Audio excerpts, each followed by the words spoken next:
I am poor, but I still create for you heart. My name is just a simple person with a small dream. I am poor. I don't have expensive equipment, a beautiful studio, or even all the things that other creators have. Sometimes, there is no electricity in my home. Sometimes, life becomes so difficult that I don't know what tomorrow will bring. But I still sit down and write stories for you. I don't do it because I have everything. I do it because your support makes me happy. When I see someone watching my story, liking it, or leaving a kind comment, I feel like all my hard work is worth something. Maybe my stories are simple. Maybe my voice is not perfect. Maybe my videos don't look expensive. But every story comes from my heart. I am not asking you for anything big. If you like my stories, just stay with me, support my channel, and share my work with someone who might enjoy it one day. Thank you for listening to my story and supporting my little channel.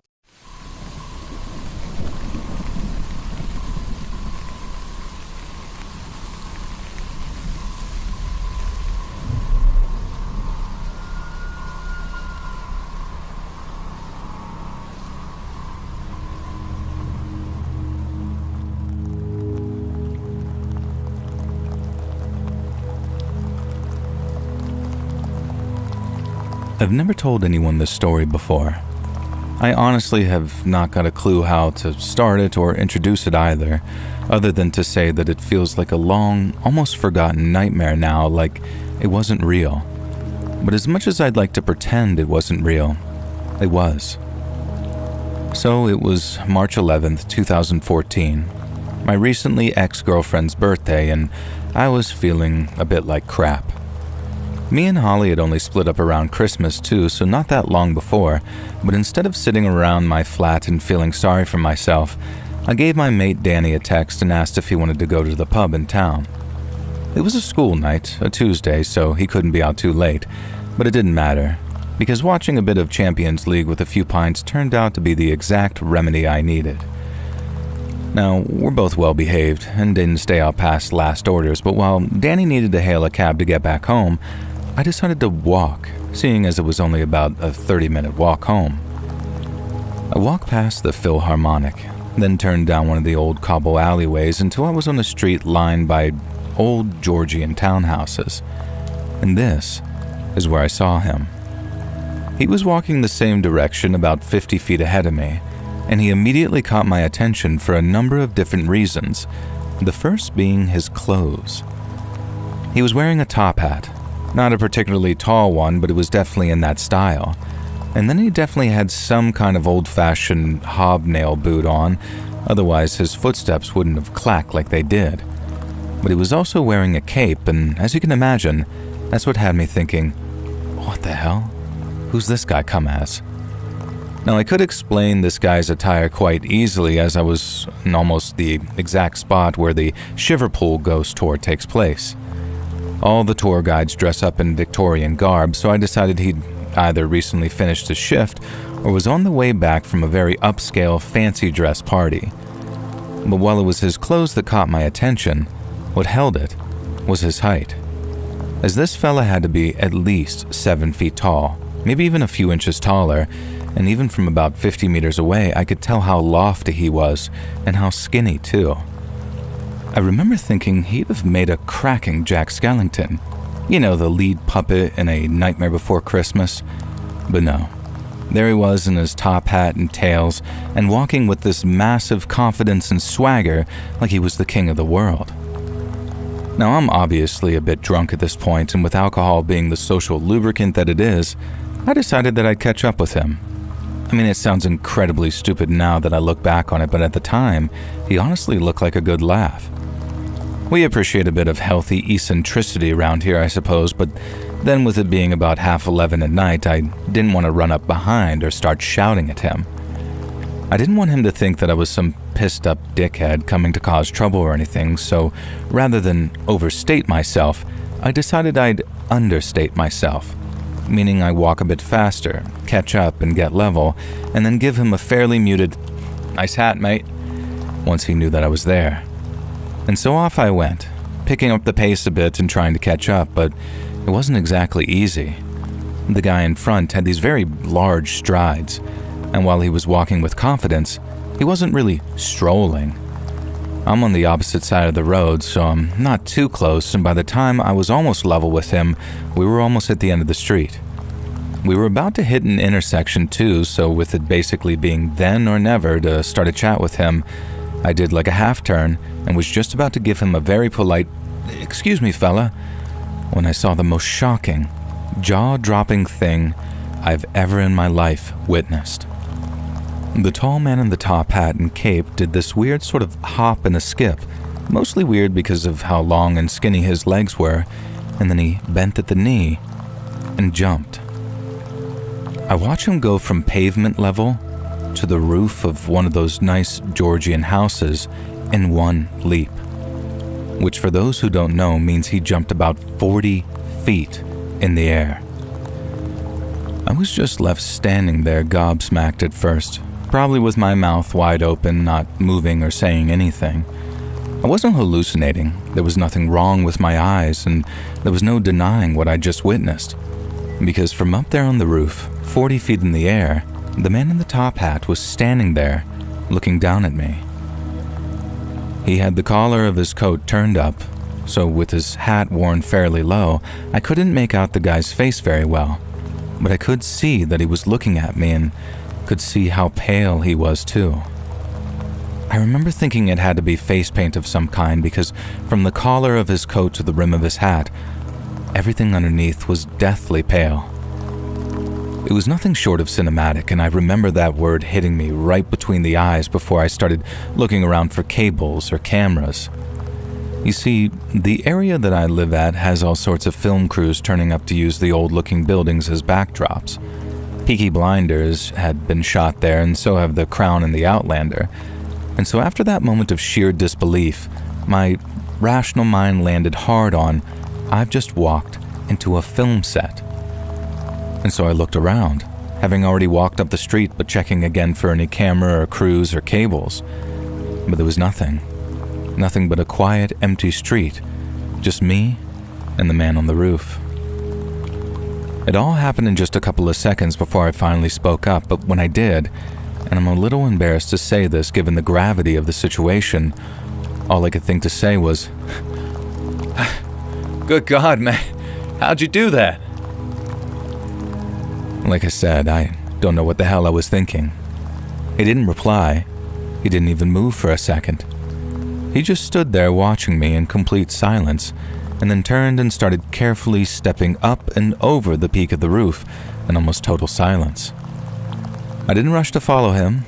I'm not stupid, and so I was a bit scared. But there was also the issue of it being the most mental thing I'd ever witnessed, and if I was going to go around telling people what I'd seen, I needed at least a shred of proof. And so of course I whipped out my phone, tracked back a bit, and then ran across the road to a side street which cut through the mains. Now you're probably going to get annoyed at British street design here, but in this side street, there's a back street, meaning I could use the back street to get around the rear of the house the man had jumped on and take a video of him while he was up there. I obviously couldn't prove that he jumped, but if I got a video of him walking around up there, or better yet, footage of him jumping down, then that seemed better than nothing. I ran into the back street, looked up, and there he was, walking down the slope roof with this weird sort of grace and poise. I didn't bother saying anything that time. I just opened up my camera app, put him in the frame, then was in the middle of trying to get the thing to focus on the man when he jumped. He disappeared out of frame, and I looked up to see him flying through the air as he got bigger and closer and closer and bigger. I realized that he jumped right at me, and I suppose it was the booze slowing my reaction time, but it didn't hit me how much of a bother I was in until he was almost right on top of me. I stumbled back, phone still tight in my grip, and then felt myself keeling over backwards. I was lucky not to brain myself right there on the cobbles, and the impact hurt like a bastard, but I'd succeeded in putting a good 10 feet or so between me and the man in that top hat. But only 10 feet meant that I could see his face a lot better that time, and as I looked at it, I started to think that it wasn't a man, or at least none like I'd ever seen anyway. Like I said, he was white as a sheet behind that upturned collar. But his eyes, Jesus Christ, they were massive. They must have been at least twice as big as any I've seen before, and they looked glassy and flat, almost like a fish's eyes. His nose was just two narrow slits where a nose should have been, and his mouth, it was like someone had slashed him across the face. It was like a wet, lipless gash, not any kind of mouth that I'd seen before. I think I was actually frozen for a second or two. Well, not completely frozen, but I remember not being able to do anything but scramble back away from him. Like some prey instinct was keeping me from just getting up, finding my feet, and running. It was so horrible that it was almost hypnotic, I suppose.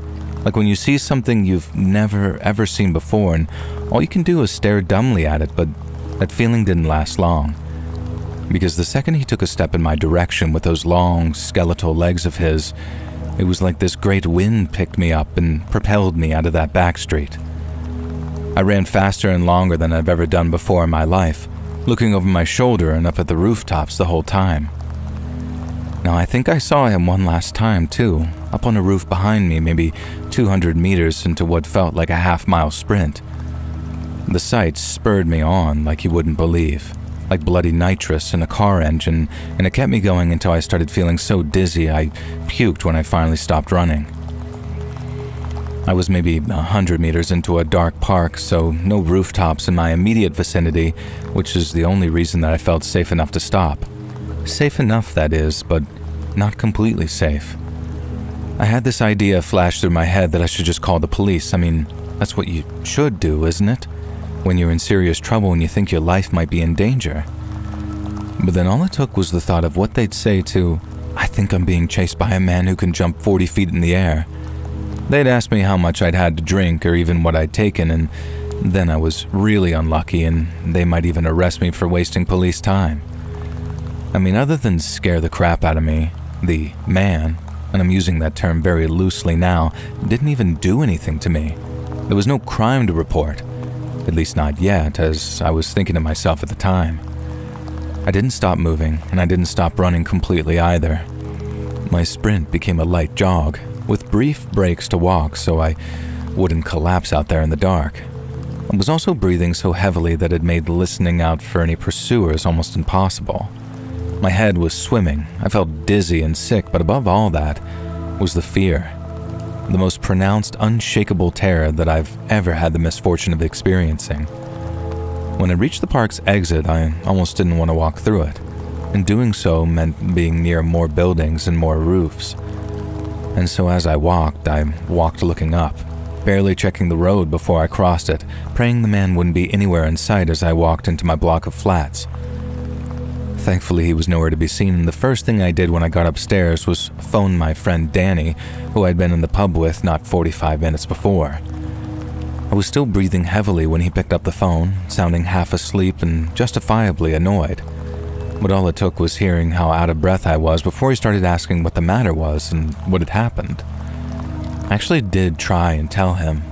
I tried telling him the whole story too, right from the start, but by the time I got the details about how tall the man was, the words got stuck in my throat. I just remember this thought entering my head, one that was lit up like the effing Hollywood sign saying, "He's not going to believe you." I knew he'd think I was making it up, or worse, that there was something actually wrong with me. Then, since at the time I was like 110% convinced there was nothing wrong with me, I made the on-the-spot decision to just change the story. I reshaped the story to fit what I was feeling, so when Danny asked why I was so shaken up, I told him some guys had pulled a knife on me on the way home. And I lied and told him that I called the police and all of that, then I was just calling him after because I didn't just want to sit there and stew in it on my own. And we ended the call not long after, and then within a week I'd moved out of my flat and back in with my mom after telling her I was developing some mental health problems. And there were times I genuinely did believe that I was going mental, and everything I'd seen that night had been the symptoms of some undiagnosed brain tumor, or maybe I really was that drunk. Those 2 months that followed were, without a shadow of a doubt, the lowest of my entire life, and I had to live a double life, kind of. pretending my issue was one thing when really it was something I could never bring myself to talk about. Because if I told them the truth, or rather what I believed was the truth, then they'd have thrown me in some loony bin or at least treated me like that, which I know would have made the whole thing 1,000 times worse. I ended up moving out of my mom's and into a flat that was basically on the southern edges of the city, literally as far as I could get from the place that I'd seen the man without moving out of the L postcode. I became a compulsive taxi taker, never walking anywhere alone after dark, and then outwardly pretending the entire episode was just some mental health scare. But then inwardly, I knew, and still know, that it was nothing to do with my mental health. The doctors said it themselves. They said I was burned out from the breakup, as well as from overworking myself. But while I had been working a lot, I know that it wasn't that or the breakup which had me sleepless and depressed for like 2 months straight. It was something else.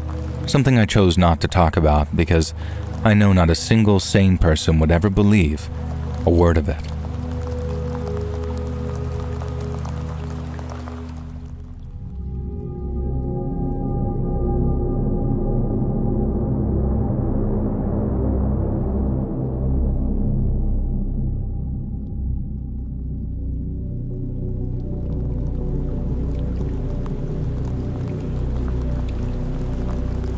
So I'm attempting to use speech to text, so apologies for any screw-ups. I'm not doing this because I'm lazy, but because I actually have no hands. I lost them both in a car accident when I was just a teenage girl of 15, and I lost my right hand at the wrist and my left arm at the elbow, and this is slightly relevant to the story, but I would have shared it anyways. I have prosthetic limbs, but due to nerve damage and various other things, I'm unable to drive. This severely limits the vacations my husband and I can take because he hates driving for long distances, and I hate being in a car for any time at all. Residual trauma from that drunk a-hole who crashed headlong into my dad's car when I was a kid, I guess. But as a quick side note, I took the full brunt of the impact, and Dad actually escaped the crash with only a small scratch.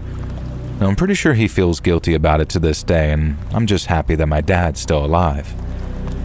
Now, eventually I decided it was time to get over my fear of traveling on roads, but I wasn't quite ready for a car just yet, so we decided to take a Greyhound bus tour across part of the States. Now, I don't think my husband was particularly thrilled about having to sit on a bus with 50 or more other passengers, but I didn't care. I even took a window seat for the first leg of our journey to prove I was brave. And it would take a pretty powerful vehicle to severely F up a Greyhound bus. At least, that's what I kept telling myself. So our first stage of the journey lasted around 16 hours. And there we disembarked at a small bus station in a small but quaint little town in New Jersey. I can't explain why, but I've always wanted to visit New Jersey. I know it has its reputation, but hey, I grew up watching Kevin Smith movies as a teenager, I guess. It was something of a pilgrimage to me. We had 5 days booked at a local bed and breakfast in this small town that I'll leave unnamed, and my husband promised me that at some point we could take a day trip to Red Bank and visit Kevin and Jason's comic book store, which is a dream of mine. I don't think Jason actually co-owns it, but it's called Jay and Silent Bob's Secret Stash, so it partly belongs to him in my heart. Oh, sorry, I'm such a nerd. This is kind of the problem of being disabled text-to-speech user that I am.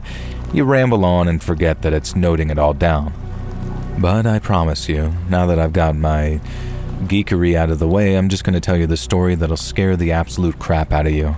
And trust me, as someone who's seen the headlights of a Buick bearing down on me, and then woke up in the hospital to find stumps where my arm and hand should be, it takes a lot to scare me. The bed and breakfast was quaint as quaint could be. It felt like something out of the 1950s. Now, this took place in 2024 for some context, and it was definitely a deliberate faux design choice of the part of the owners. I looked them up much later for reasons you'll come to learn, and they turned out to be sort of property flippers that bought cheaper fixer-upper properties in small towns. Then they'd renovate them, manage them for a little while, and eventually hire a team to take over. And when I looked, they own 3 B&Bs. It had been 4, but I noticed with a chill that they sold the old New Jersey property shortly after we checked out. And you'll understand why this gave me a chill soon. Now, the owners were, no, I don't want to say lovely, but they had a facade of lovely. A middle-aged couple playing as being quaint property owners who were clearly city people. Smiles that were just a bit too wide, and the well-shucks attitudes that kind of grated and most definitely didn't fit in with New Jersey that I knew. We'd arrived later than planned due to the traffic at around 3 p.m., and so we just had time to take up our luggage to our room, something we had to do ourselves, and I noticed that they didn't seem to have any kind of bellhop.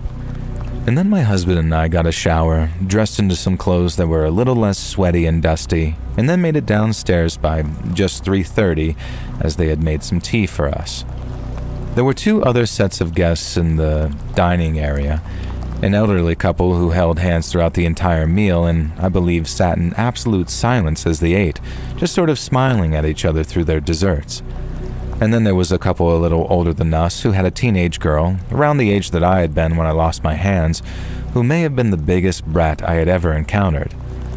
I won't go into detail about her because she's largely irrelevant to the story, but she was one of those eyes glued to a cell phone, bowl-style nose ring, belittling every little thing her parents tried to say nice to her type of kid, as she hammered out text after text, and I tried to make sure that she saw my prosthetic hands, that maybe she considered being grateful for what she had. But I know she noticed, and from what I could tell, she didn't care. Very lovely girl. Now, forcing myself not to give the little teenager brat the evil eye, I started looking around the room. And that's when I saw a shadow under the white lacy tablecloth that reached the floor on one of the unoccupied tables. I wondered if it was one of the chairs. None of the unused tables had chairs placed around them, and it seemed odd to store them under the table. I was watching the shadow when I saw it move, and I wondered if maybe it was a dog. It was too big to be a cat, but then I remembered that the booking website had exclaimed that no pets live on the premises, just above a absolutely no pets may accompany guests. We keep a clean house. Now, as an animal lover, I think this had maybe already caused me to dislike the owners a little, but whatever. It was a cheap guest house and far less expensive, and much more scenic than staying in the Red Bank itself. As I watched the shadow some more, crawling around under the table, it became clear that it was a child. I figured that it must be the younger child of the other couple, maybe hiding to get away from their obnoxious sister. But then I heard the girl muttering about how she was like this because she was an only child, and so that theory went out the window. Now I turned back to the shadow under the tablecloth, and it was no longer a shadow. A pale hand had lifted the tablecloth up a little, and a small, almost pure white face was peeking out. It was a boy, with black hair and weirdly large, unkempt eyebrows. He looked kind of sick. He had those puffy under eyes someone gets when they haven't had enough sleep, and his lips were kind of just weirdly pink. I smiled at the boy, and he actually smiled back. His teeth were weird though, like they'd been filed, ready for crowns, if that makes sense, so each tooth had a space between it. Except the kid looked way too young for crowns. These had to be his baby teeth still, and they were like these little pegs in his mouth, and I felt bad as the smile fell from my face because he was still beaming at me. Now, when I maybe looked a little horrified, he let the tablecloth drop and just sort of ducked out of sight, so I could no longer see his shadow. Now, I thought about going over there and trying to talk to him, but then I noticed that my husband's hand was on me. I couldn't feel it, of course, and this was something that kind of drove me nuts. He'd often touch my prosthetic limbs to get my attention and forget that I likely wouldn't be able to feel it. I forgot what he was trying to talk to me about, but I seemed to remember him implying that he wanted to spend a couple of hours with me upstairs before we went out for dinner to explore the nightlife. I wasn't really in the mood, but whatever. I knew a couple of hours was extremely optimistic, so I finished the small amount that I'd eaten and let my husband lead me upstairs. Now, glancing back over my shoulder, I couldn't see the boy's shadow, but I could see the teenage girl's phone. She seemed to be on Tinder now and was swiping right on men who were absolutely, definitely too old for her. But I thought, whatever, not my daughter, not my problem. After letting everything go down, my husband and I christened our B&B bed and then spent the next hour reading, him some kind of spy thriller and me a tourist brochure for the area to try and pick out a restaurant. That was one I really wanted to try, but it was crazy expensive, so I kind of wrote that one off. Later, we strolled through the village. I was looking for a restaurant that seemed appealing, but my husband didn't seem interested. And then when he stopped me in front of the luxury, expensive place that I dismissed, it was such a romantic gesture that I had tears in my eyes. The place was amazing and the food was amazing. Night was almost perfect. There was only one thing to ruin it. Something that I dismissed at the time as my overactive imagination or just some coincidence. The restaurant was in high demand, so as you can imagine, there was rarely an empty table. But whenever there was, I started noticing a shadow moving under the tablecloth. Then a set of diners would be ushered over by the maitre d' and they'd be seated and there'd be no sign of any shadow. But this happened at 3 or 4 tables, and I'd managed to convince myself that it was the wine that I'd had with dinner and the glass of champagne on the house that I'd indulged in at the B&B before we left for the night. We'd finished our main course and dessert, and my husband decided that we'd end the meal with a nightcap and a small plate of cheese and crackers. Instead of holding on for our waiter, because the restaurant was crazy busy by that point, my husband went up to the bar.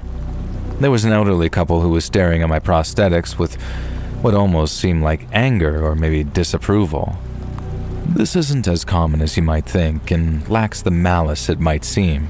Physical disabilities cause an instinctual recoil in someone's lizard brain.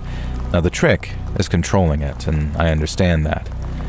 Common as it might be, it never stopped hurting whenever it happened though, so I made sure to look everywhere other than at the couple. And thus my eyes fell on the door to the kitchen and the plastic strips covering the doorway. And that's when I saw one of them being pushed aside at a low height and a boy's face peeking out of the side of the door. Of course, it was the same boy.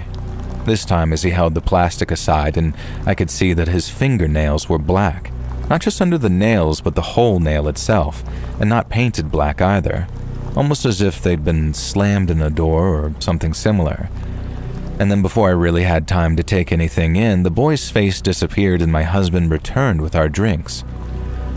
Now this might sound a little nuts that I wasn't freaking out more about this, but ever since the car accident, I've been prone to audio and visual hallucinations at times. Nothing harmful, but they're usually triggered when I find myself in different stressful situations, which this trip definitely was. And while I thought alcohol might dull the chances of that happening, I guess I'd been wrong. I decided to talk to my husband about it the next day and ask if he'd mind if I toned down the drinking for the next phase of our trip. As I lay in bed that night, staring at the ceiling, I began to convince myself that I'd seen the same child on the bus to the village, that I'd seen him peeking around the seat near the front of the bus while we were near the back. But that was impossible. I'd taken a window seat, not an aisle seat. Had I seen him peeking down that side or reflected in the window? Now here I kind of scolded myself. I was making up ghosts that weren't there. I allowed myself to bask in the relief of having removed my prosthetics after wearing them for nearly a whole day. Shower aside, and I soon fell asleep. I woke up in pitch blackness to feel a tiny hand holding my own. I could feel his, and I knew it was his, little fingers gripping my left hand as I lay on my back, barely awake. It felt soothing somehow, as if I hadn't experienced this sensation for quite some time, and it was nice, so I turned to smile at whoever was holding my hand. It was the boy, peeking over the side of the bed. His eyes were dark pits in his face, and his teeth were bright white pegs in the darkness. Now sleepily, I just smiled back. His hand felt soft and smooth in mine under the covers, even if I did remember the black fingernails. And then in some sleepy haze, it started to come to me.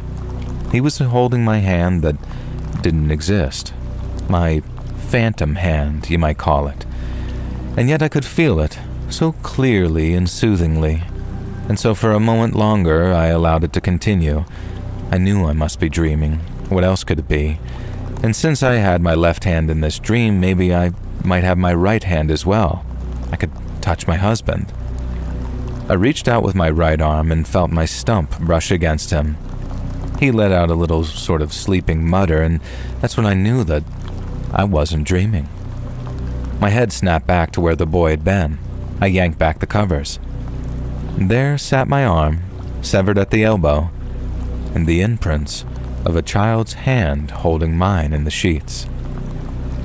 By now, my eyes had become accustomed to the darkness, and I saw the small figure sort of scuttling around on all fours toward our bedroom door, which was open a little crack. And I watched as the boy pulled himself up the door and pulled it open.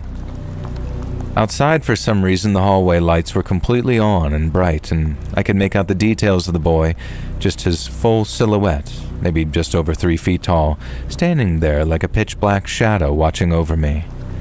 And then he raised both hands and waved, and the door slammed shut by itself. I thought about waking my husband, and I knew what he'd say. It was my issue, my trauma, but I know what I saw and what I experienced. That was no trauma response, and it certainly wasn't a dream. This was reinforced when I somehow awoke after a very terrible few hours of sleep, and as I went to attach my prosthetics, something I've become pretty adept at doing by myself, I noticed that there was some bite marks on my left hand. And they weren't just regular bite marks either. They were spaced apart as if this biter had unusual misshapen peg-like teeth. Now, I hadn't thought to bring a spare left hand on vacation with me. I had plenty in various different types, but I was trying to travel light. He'd bitten the hand so visibly that I replaced it with only another spare prosthetic that I'd brought for that device, one that was sort of a hook-type simple one. Now, you've seen them before, you probably stared at them. They draw far more stares than just regular prosthetics. Eventually, later in the trip, I went with my husband's suggestion of just wearing gloves. It was something I typically avoided as I didn't want to appear ashamed of my disability, but I figured that since this wasn't my fault, there was a chance that I might actually meet someone famous at his comic shop that I just wear the gloves. Now, I didn't meet him, by the way, so it's whatever. Now, that day, I approached the owners. Even though I knew in my heart of hearts that there had to be something supernatural about the peeking boy, I had to exhaust all avenues, so I told the owner that I met their son a few times now, and the last time he'd been pretty intrusive and that maybe they should have a chat with him. They glanced over my shoulder, and I looked and saw the family with the obnoxious daughter who was clearly eavesdropping. I don't remember exactly how the conversation went, but it was something sort of like this. The owners told me that they didn't have a son, and the only child staying in the bed and breakfast right now was the girl over there. I could imagine her scowling at being referred to as a child and almost giggled at the idea because I kind of related at that age. They asked me if I'd keep that kind of talk to myself and suggested that maybe we check out today, 4 days early, and that they would refund us as well as provide a little extra for our trouble and could recommend an excellent hotel in Red Bank run by a friend of theirs for which they would be able to wrangle a discount. Now, this all sounds like they were being exceedingly friendly, but the iciness in their tone and the "if you don't take our offer there will be trouble" implication made it very clear that I really had no choice. And so I had to explain to my husband that we'd essentially been thrown out of the B&B because I'd seen what I thought was a ghost. Only I managed to spin it into something positive. I made up some lie about how I'd been talking to the owners about Red Bank and they sorted this all out for us, and I acted extremely excited, so he really had no choice of disagreeing.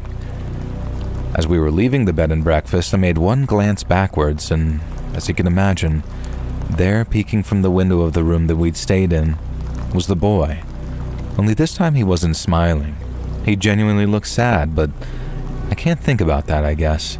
I was just glad that we headed to Red Bank, get settled into this new hotel, which was way nicer actually, and we saved some money and enjoyed the rest of the vacation. I didn't allow myself to think about the peeping boy at all, other than if I caught sight of those bite marks in my prosthetic hand. Maybe all of this was in my head. Maybe it was the only extreme reoccurring incidents of hallucination that I've had since my accident in my teenage years. But I'd love to hear what you think.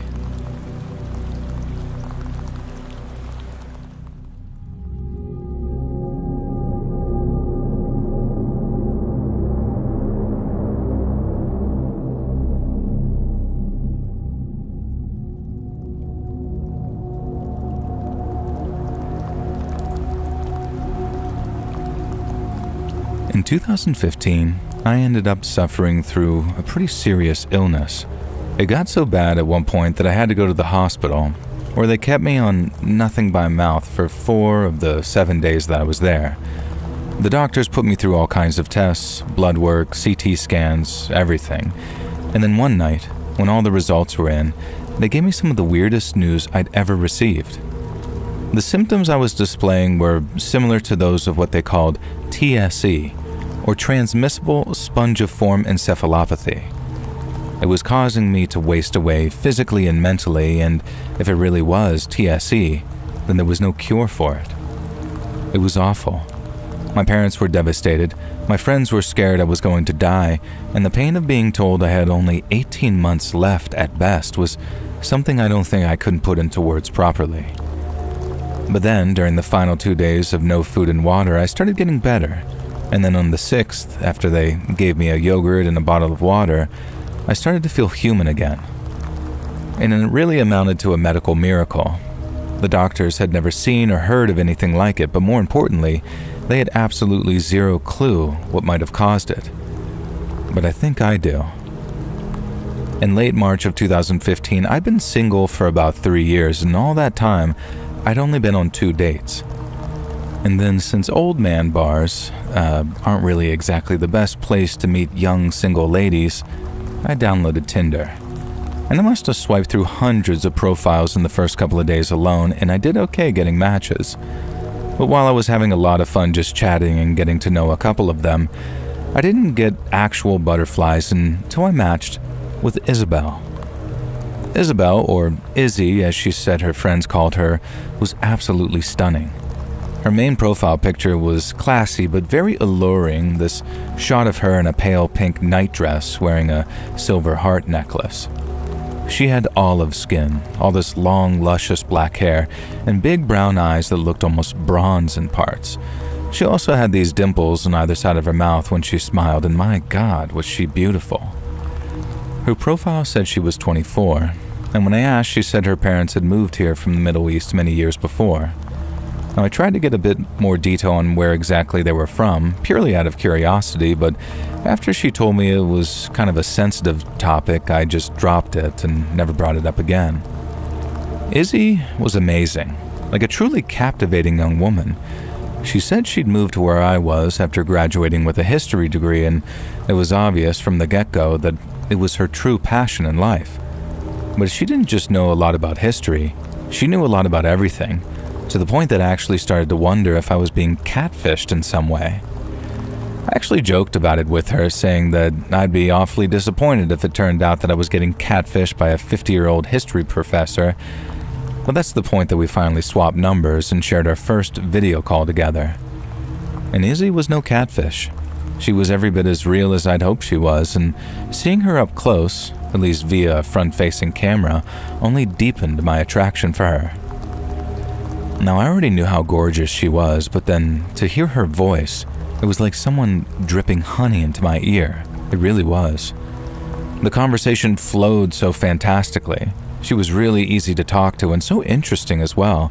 So when the time came to end the call, as we'd been talking for almost 2 hours at that point, I was completely itching to ask her out on a date. And we ended up meeting the next day for lunch at this nice seafood place, and it was the best date I'd ever been on. It was great conversation, the food was good, but the one thing that really stood out was her voice. I felt like I could have listened to that girl read the phone book and still have been engrossed, and sometimes she'd stop speaking after asking me a question, and it legitimately would take me a minute to even formulate a single thought in my head. I was so embarrassed, but she just thought it was cute.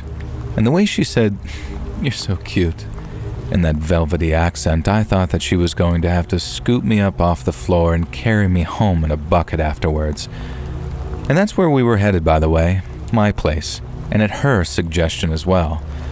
We picked up a bottle of wine from a shop, caught a cab back to my place, and after a couple of glasses, things started to get heated. Now, I know you're all desperately horrified at the prospect of me describing what happened, so I'll just spare you all those details. I'll just say it was probably the most romantic experience of my entire life, and by 11 p.m., when she explained that she had to work in the morning and had to go, I was head over heels in love. We kissed one last time before we climbed into her taxi, And then I went back upstairs and finished off that bottle of wine that we bought, just in a state of total bliss. But when the next morning came, I felt far from good. I'd had some bad hangovers by that point in my life, like some huge stinkers, but I'd never felt anything like that the way that I felt when I woke up that morning.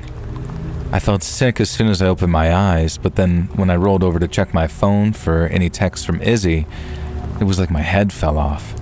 My vision went all wonky and my stomach flipped, and then I barely made it to the bathroom before I spewed my guts out in the bowl.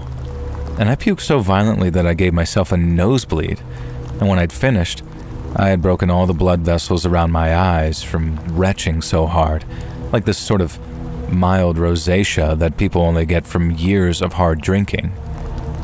I tried to get a drink and some Tylenol down me so I could at least start to fight the hangover when I went back to bed, but my stomach wouldn't have it and it was right back to the toilet to do it all over again. I texted Izzy saying that I felt like death, and she sent back, "Lol, I knew you were a lightweight," referencing a joke that she'd made the night before, but then followed up with some very heartwarming well wishes and ordered to drink lots of water and a ton of those little X kisses at the end. And that cheered me up a bit, but I still felt like death warmed up all day, and even when I did manage to get some sleep, I had the wildest dream. It was like a repeat of the previous afternoon because at one point, she reached out and started tugging at my shirt buttons. But in the dream, instead of tugging at my shirt, she had this long, ivory-colored thing in her hand, like a sewing needle, but all uneven towards the end where it looked like it had been carved. I didn't move or say anything. I just sat there looking at it as Izzy placed the sharpened tip over my chest and started to push. There was no pain at all. I didn't even feel or act alarmed at what she was doing, but at the same time, I could feel every inch of it pushing into my chest. I could feel the pinch of it penetrating, and then this sort of cold, probing feeling running deeper and deeper into my chest. But as strange as it felt, it didn't feel bad. It actually felt kind of good. I remember looking back up at her in the dream and seeing her smile, and that made me smile too. Then, as I felt another pinch, I looked back down at the small ivory spear. I could feel it against my heart, cold and sharp. Then as Izzy pushed some more, the pain started. I say pain because that's the only way I can describe it. It was this sharp burning feeling, one that only intensified as my heart started beating faster and faster. But while I was most definitely scared by it, it felt weirdly nice. Obviously, it was still quite scary, so in the dream I looked back up at Izzy, but her face was all wrong. Her eyes, her nose, her mouth, her hair, none of it was where it was supposed to be. And then after one final shove of that little spear, I woke up soaked in sweat and on the verge of puking again. I didn't, but I didn't dare try to keep any food down until much later on, and the whole day was a complete write-off. I phoned in sick to work that night and everything. And then for what little of that evening I was awake, I was texting back and forth with Izzy talking about how much fun we'd had. We agreed to meet up at another restaurant a few days later, but when that day came, I realized that I still wasn't feeling tip-top. I felt cold and shaky and had a runny nose too, so I thought since I'd probably messed up my immune system with that hangover, I probably caught something from someone else.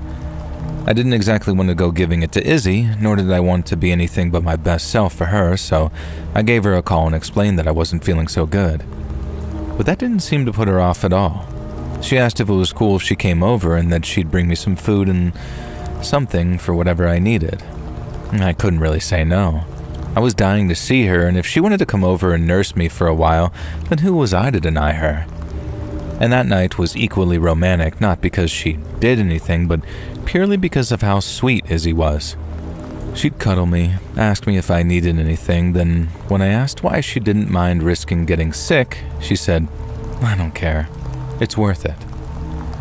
I'd never had a woman say anything approaching that level of romance to me before, so I was only too naturally smitten.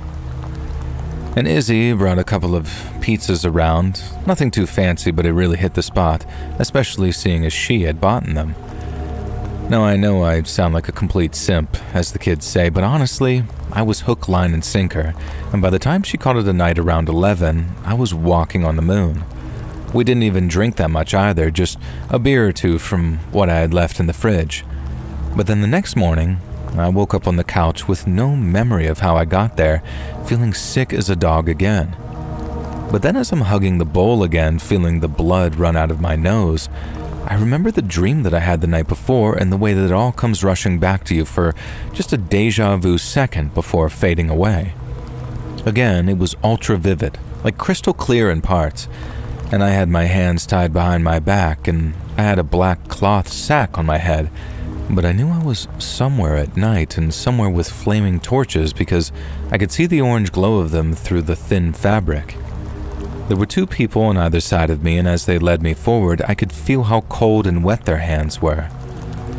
I could hear a whispering sound as I walked, so it sounded like there were a lot of people there. But then as I was led up onto some kind of stage, and someone took the bag off my head, I could see the creatures gathered in front of me were anything but human. The men on either side of me were nowhere to be seen, leaving me wondering if they'd ever even been there at all. But the things crowded in front of the stage were like this great mass of liver-colored worms, all writhing and slithering together. It was a truly revolting sight, and the sounds were enough to turn my stomach, but my eyes were quickly drawn to someone else, and that someone being Isabel, who appeared only a few feet away. And you know in a dream where you can't quite see someone but you still sort of know they're there? It was like that with Izzy. She had these robes on, these long, dark, flowing robes, but while I couldn't see a single scrap of skin or hair on her head, I knew who it was. She turned and ushered me forward. Even with how frightened I felt, I stepped towards her and obeyed when she told me to kneel. It was almost the exact feeling as the spear that she pushed in my chest. I didn't want to kneel. I knew something bad was going to happen, but at the same time I couldn't stop myself because obeying felt way too good. After kneeling, Izzy had me shuffle closer to the crowd, that writhing mass of dark, shiny flesh that sounded like whispers as these things slid and slithered over one another. She then shouted something I didn't understand, and a voice that wasn't hers either, and when she did, the slimy slithering only intensified as the thing's excitement seemed to grow. I looked to my right, to where she was standing, just in time to see her pull a curved dagger from her robe. Before I could say anything, she grabbed me by the hair, jerked my head to the side so I was facing the crowd, and then started cutting my throat with the dagger. I felt each slice as she cut deeper and deeper, and then felt my own hot blood spilling down my front. But just like that small, thin ivory spear, I couldn't feel a single ounce of pain. The exact opposite, in fact. It felt good. She was cutting deeper and deeper into my throat, and so deep I started to be able to feel it surging down my throat.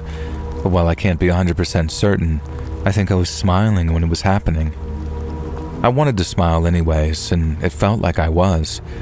And just like with the first dream, the pain didn't start until Izzy hit something, and the second time, that something was my spine. Have you ever hurt your back and you got that sort of white-hot electric twinge of pain? I felt that in the dream and heard this loud, coarse herk, herk, herk as the dagger's blade cut through a joint and my head was freed from my body. I watched my body slump to the ground, landing with this loud thump. And it was upon hearing that thump that I jolted up in bed. Panting, with my heart racing and sweating like you wouldn't believe. My sheets were so soaked that I had to go sleep on the couch to actually get comfortable and stay dry, hence why I'd woken up there the next day. I felt like death all over again, and that's the point where I started to think that I was coming down with some sort of genuinely bad illness. But just in case, I thought that I'd better check with Izzy, in case we got massively unlucky and it was some kind of food poisoning. And then imagine my sort of semi-relief when she replied that yes, it must have been a stomach bug because she'd been up all night herself going to and from the bathroom. We had left the pizzas sitting on the counter for a few hours, and those emergency beers had been there for about 6 months, so I figured they might have contributed too. But regardless of how crap I felt, my spirits were still surprisingly high. I was in love, maddeningly so, and that prevented me from seeing something a lot of you reading will have long since spotted by now. I told her about the dreams. I'm not completely soft, but she just thought it was funny, and she texted me back saying, "Oh my God, you're obsessed with me, aren't you?" And God help me, I kinda was.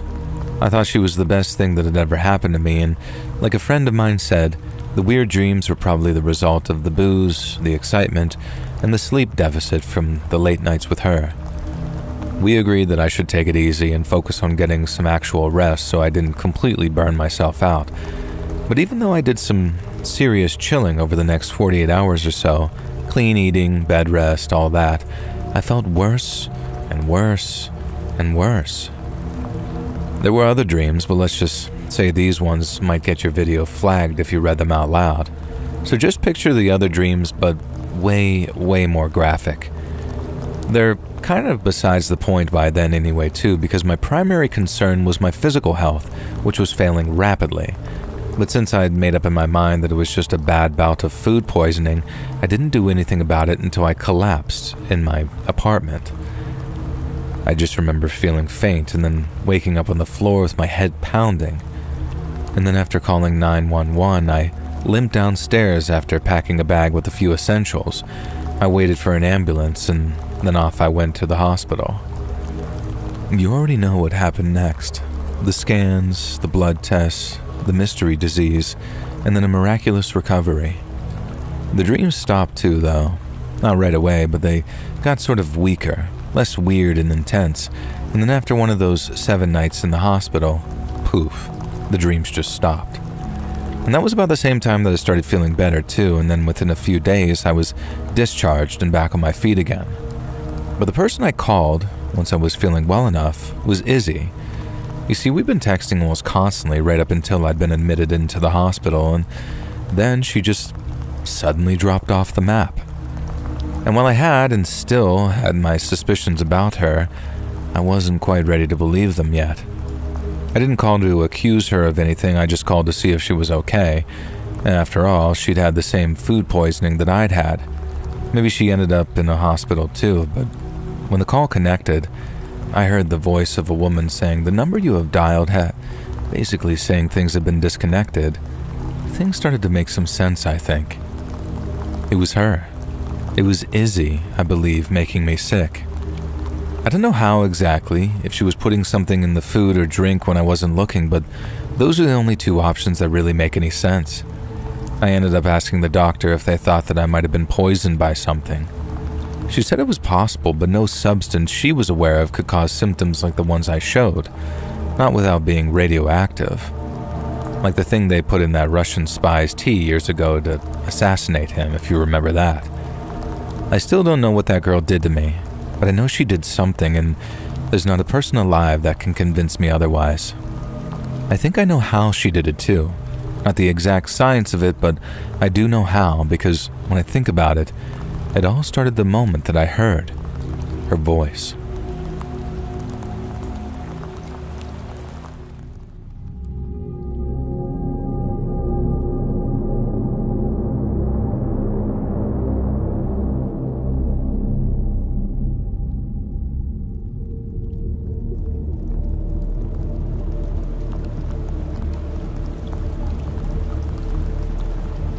My name's Austin, and I ironically was born in Austin, Texas. Don't live there anymore, though, so I'm not doxing myself. Now, I'm going to start with a confession. I barely listen to your channel. Yeah, I know, I'm sorry. This Let's Read just isn't the type of channel I normally subscribe to. I like the comedy channels and podcasts like Almost Friday TV and The Whitest Kids You Know, Matt and Shane, Churdleys, and I can go on, but I won't. Now, the brief bits that I've heard of your channel from my girlfriend, who is a mega fan, I gotta say, you got a killer voice. You absolutely nailed that part, but here's the actual confession. I am the biggest baby you'll ever meet. I listened to like half of one of your stories recently before sending this in, and I literally had a nightmare that night. I just cannot do horror. I'm sorry, and if it's any consolation, my girlfriend is a paid subscriber to your YouTube channel. Now anyways, this whole story begins with a cat. and it's kind of a grim beginning, so if you're in any way sensitive to animal death, maybe skip forward like 30 seconds. My long-term girlfriend and I were living in New York City. We had the most beautiful Maine Coon named Mercury because of a silver line from her nose to her tail. She was an indoor cat, obviously, because we lived on the ground floor of an apartment complex that opened up onto a very busy road. Now, to keep a long story short, one of the brats, kids, from the apartment above left the front door open in the middle of winter. I went to go out for groceries, and all it took was 2 minutes with the front door opening, turning back into the apartment to call something out to my girlfriend. And I didn't expect the apartment complex front door, which is meant to be closed at all times, to be open. Now cue Mercury seeing the snow outside for the first time, darting outside, and then a squeal of brakes, the sound of a crash, and someone crying, "No, no, no." Now, I won't go into any further gory details, but Mercury had escaped, and for the first time ever, and had been the victim of an accidental vehicular death.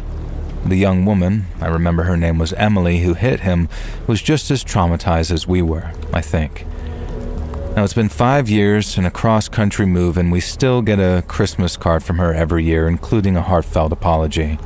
We still stay in touch, and one of the upsides of this whole thing is that after college, she'd been coasting along on a trust fund. And the whole incident with Mercury inspired her to invest a large portion of her money into creating a no-kill shelter to help find foster homes for cats and other animals, so I just wanted to share that because it was pretty beautiful.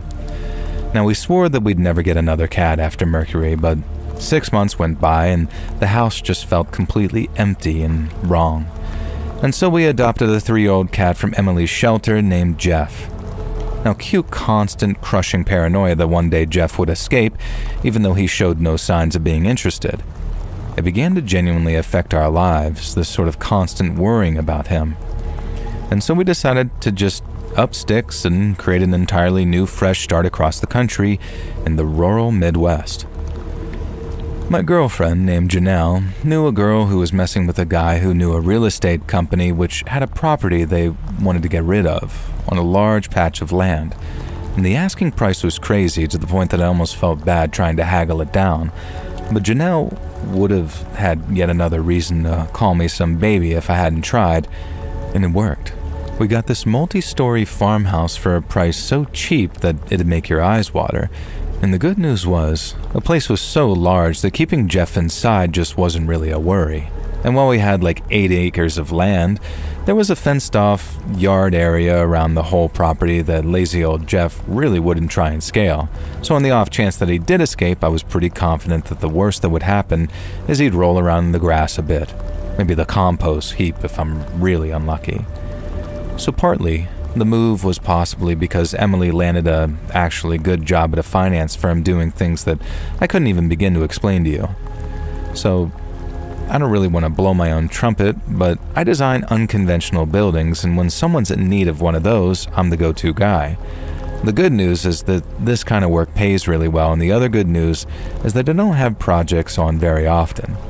Emily was all over the place though, and mostly she was able to work from home, but other times she'd be needed on work trips and sometimes at the last minute.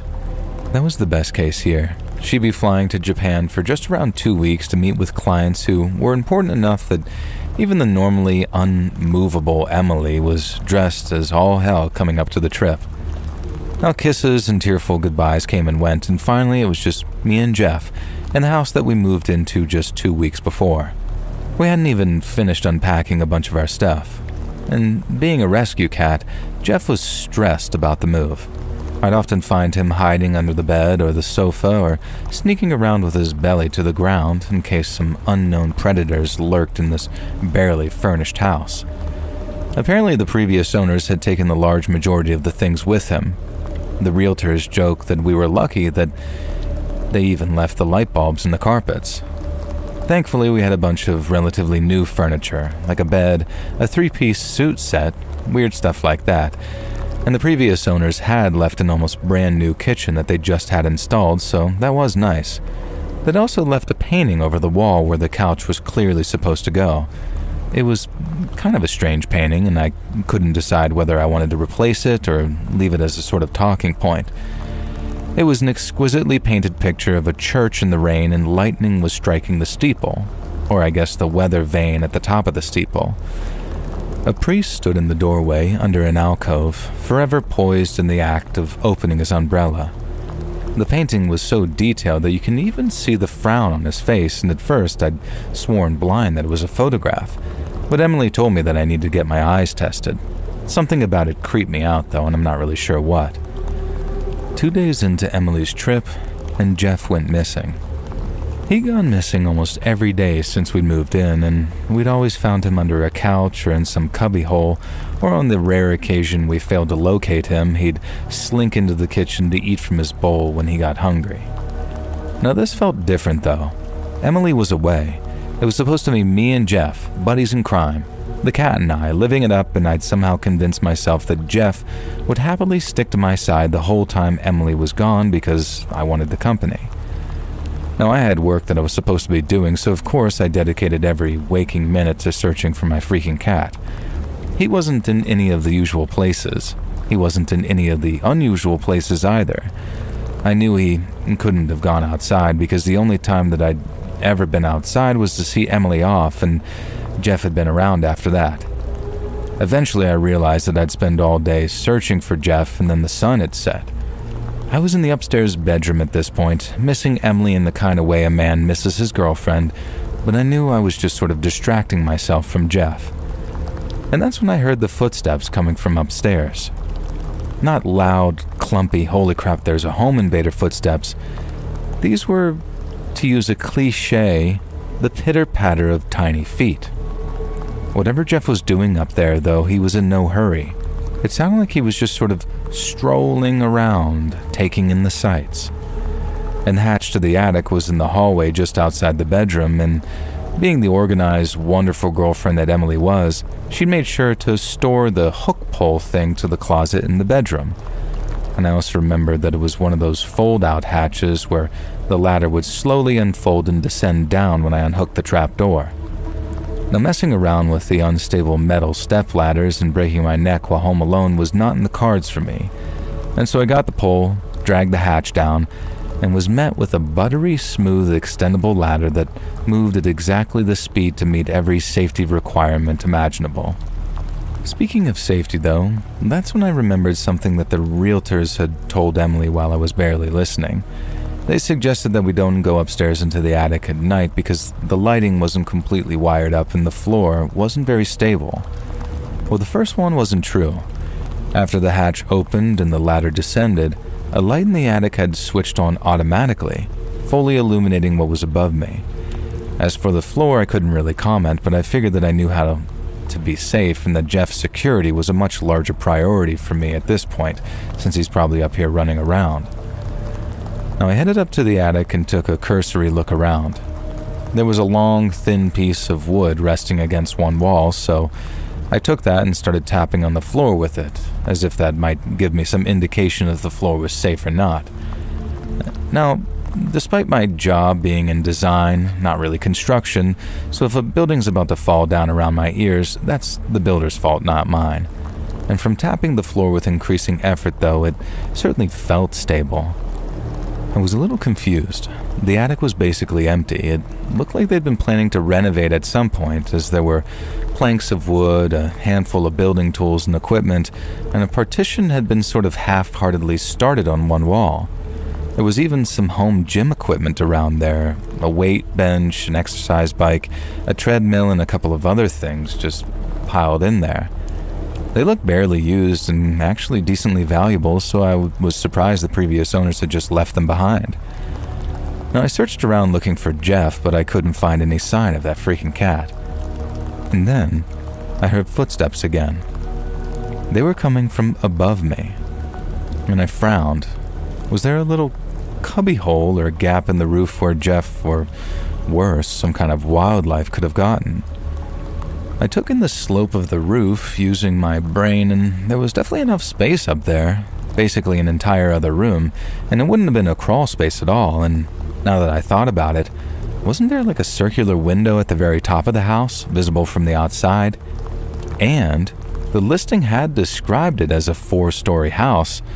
I just assumed that there was a basement somewhere that I hadn't found yet, and I hadn't exactly been really searching around or looking for basements, being the person who gets scared even by some kids' movies. But what if I'd been wrong? What if the fourth story was actually above what I perceived to be the attic, and an inexplicable second attic? Now, I looked around, and sure enough, there was another loft hatch. No, only this one caused me to shiver, though. There was a lock on it. A key lock, which, okay, fair enough. But then there had been one of those chain locks, too. You know, the types that you have on some apartment doors or whatever, so you can open the door without giving the visitor the ability to push the door open? Why the hell would there be one of those on an attic hatch, or even weirder, why would it be on the outside of the attic hatch? I still had the pole from the previous hatch, so I attached the hook to the loop on the second hatch just in case, but obviously it was locked. I could tell it was locked with the key as well as the chain because I wasn't able to budge it even an inch. Now every part of me wanted to leave, to go downstairs and pretend that I'd never seen this second attic, and spend the rest of my staycation playing PlayStation with the boys and browsing things on the internet that I probably wouldn't browse if Emily were here. But then I heard the footsteps again, and Jeff tugged on my heartstrings. All I could think about was our previous cat, Mercury, and the same thing happening to Jeff, or worse. Well, not the same thing exactly, but imagine if I left him trapped up there the next 5 days without food or water until Emily got home, only to have to tell my girlfriend that I'd possibly killed our cat because I was too much of a baby to explore a probably well-lit, innocuous attic. No, I was determined. I headed back downstairs to the kitchen to find the huge keyring that the realtors had given us, with anonymous keys that may or may not belong to anything still in the house. One of these keys had to unlock the second hatch, right? Well, when I got upstairs, I realized that I had a second problem. I had no way of reaching the lock without some kind of ladder, and thankfully, I was able to construct a sort of makeshift platform out of the workout equipment, and once again, I felt like a little bit of a genius. I unlocked the key-based lock first, and for a moment as the hatch swung down, I had a momentary panic that the chain lock wouldn't hold and that I'd be knocked out and left for dead. And Emily would return home from Japan to find her boyfriend lying dead of a broken neck under a mysterious hatch while Jeff fed on my corpse. Instead, the chain held and I was able to carefully unfasten it and lower the hatch. Much like Hatch 1, a light switched on its own accord as soon as it clicked into place. A makeshift ladder had been nailed onto the hatch, and I guess I was supposed to pull myself up. Thankfully, I was relatively fit and managed it without too many problems. The interior of the second attic caused me to want to turn around and leap back down the hole. If it wasn't for Jeff and the fact that I didn't particularly want to die, I think I might have jumped back down. Now, I don't even know where to begin with the eerie, messed up crap that I saw up there. And I know I keep saying this, but I am a massive, massive wuss. So to find myself in this situation was causing me to sort of dissociate. My head was spinning. I was getting dizzy. I was refusing to believe that what I could see was actually real. And we're not talking violent, horrific dead bodies or anything. I think I could have handled that. Oh, there's been a murder? People do murders. I can report this. But it was also strange. So to begin with, the footsteps started up again as soon as I reached the attic. Only they were circling the room, almost like they were in the wall. Like Jeff or a small animal or something was doing circuits around me. I can't explain that to this day. I don't know what caught my eye at first, so I'm just going to go with whatever. Firstly was the back left corner. Initially, I thought I was looking at blood pools, but as I touched it with my stick, I could feel that it was hard and a little tacky. Like old paint that had been spread on too thick and gotten sticky in the heat. That's exactly what it was. But partially under the paint and partially beside the paint there were little animal bones. Mice and birds and nothing bigger than that. And I wondered if Jeff had been hunting up here, but the bones looked older, not like something our cat, who would have lived here 2 weeks, had murdered. And I had never once known Jeff to attack anything, really. Even when a mouse had snuck into our apartment last summer, I'd caught Jeff staring at it from behind a cushion while the mouse wiggled its butt at him to try and intimidate him. Apparently this is a real thing mouse do, so look it up. And that was just one corner. That was the least spooky crap. The rest of the room was taken up by a child's bedroom. Now, I'm hesitant to say that it was a child's bedroom because it was just a haphazard, careless layout. The bed was barely constructed properly. The sheets didn't match, and they weren't clean, and they were pretty bare. The floor was littered with blocks and the toys that little kids would play with, but there was also one of those chalk measuring lines on the wall. From what I could tell, a child called Hannah, I guess, given the dolls littering the floor, had been measured up until she was 11 years old. And the year next to 11 read the previous year, shortly before the owners of this house had moved out. And then there were the rest of the walls. They were covered in chalk and crayon, and the drawings ranged from scribbles to little smiling suns and happy families to monsters ravaging and mutilating people. There was always 2 adults and 2 children, both boys. The adult man had a beard and glasses. The woman was depicted as, well, fat. And the kids were constantly running in fear from the monster, who would frequently pin them down and dismember them. Sometimes it seems like it was dragging family up trees, and one time a huge hole in the ground was depicted with the family all just cowering around the monster. And when I say monster, there's not really much to describe. It was like the kind of monster little kids would draw. A round black scribble with clawed hands, clawed feet, and fanged mouth and red eyes or something. And whoever had lived up there was A, very disturbed, and B, locked in by the chain lock to make sure that they only got out when their parents or guardians said so. And speaking of the hatch, just as I was taking everything in, it slammed shut. Now, I had the foresight to bring the key with me, but when I tried to open it, I saw that someone had locked it with a chain. I tried to look through the gap to see who or what I could see, but there was nothing. Well, F this. My heart was beating so fast, I'm not even kidding, and I wasn't staying up here. I pulled the hatch open as far as it would go, and then slid my stick inside and tried using it as a sort of lever to snap the chain, and I felt the wood splintering, but eventually the stick snapped. Now, I looked around and grabbed a child's chair, and I managed to use this to crack the chain off the rest of the way and practically jump down into the first attic below. There was nobody to be seen, and the hatch leading downstairs was open, so I hastily climbed down, yelled that I had a gun and I wasn't afraid to use it, both obviously lies, in case on top of all the other creepy crap home invaders had somehow picked now to try and rob the place. I couldn't find anyone or any signs of forced entry, but still I called the cops and told them everything, and they sent a couple of people over. They did a sweep of the property and took photos of the second attic.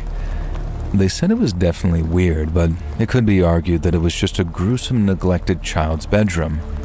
I asked if they were going to do anything more, and they just sort of exchanged a glance and said that they'd do what they could, which to me was an obvious no. Now, I researched the family who had owned the property before us. They were a prolific foster family, and at the time of moving, they had supposedly been fostering 2 children, both of whom were boys. I couldn't find any evidence of them ever fostering a Hannah or fostering girls at all, in fact, and I wondered if this Han was their own biological child. And the more I thought about it, the more my mind began to just run away from me. As I was Googling for evidence of the family, Jeff came out from under the couch and rubbed up against my legs, purring. So, there was that mystery solved. Now, one final creepy thing happened before Emily returned. 2 days later, the electricity in the property all went out, and I could not find the breaker for love nor money. And of course, like an idiot, I'd allowed my phone to run out of charge.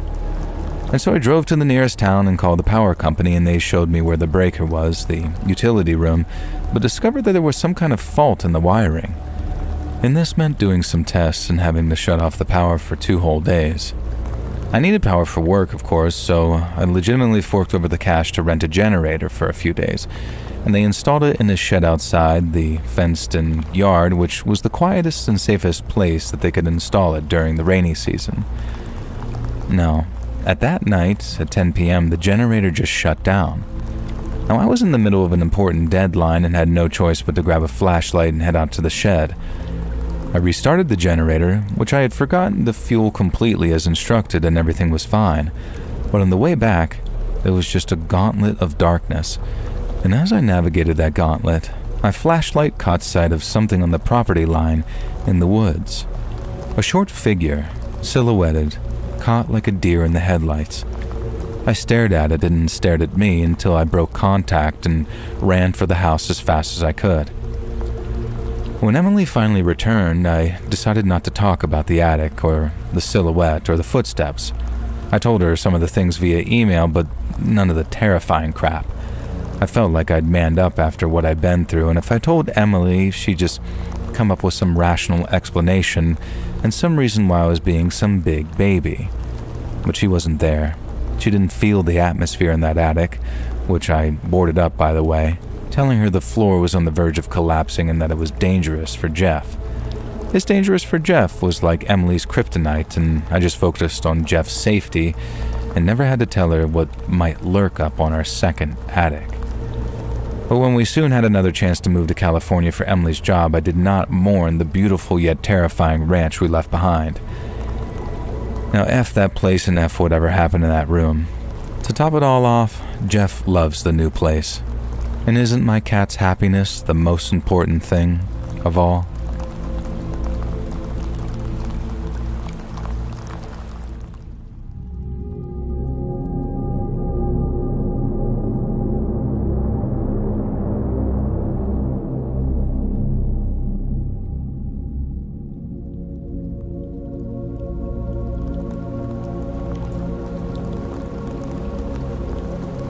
So I've been a professional writer since my late 20s, and I consider myself a very lucky man.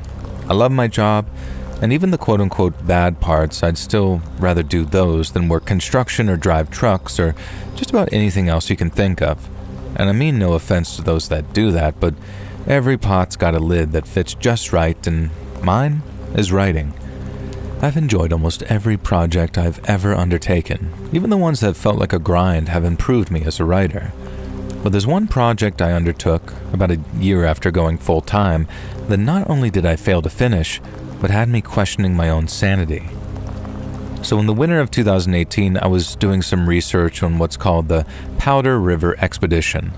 And for those that don't know, it was a military operation undertaken a few months after the Civil War ended, which pitted the U.S. Army against the Lakota, Cheyenne, and Arapaho in Montana and the Dakota Territories.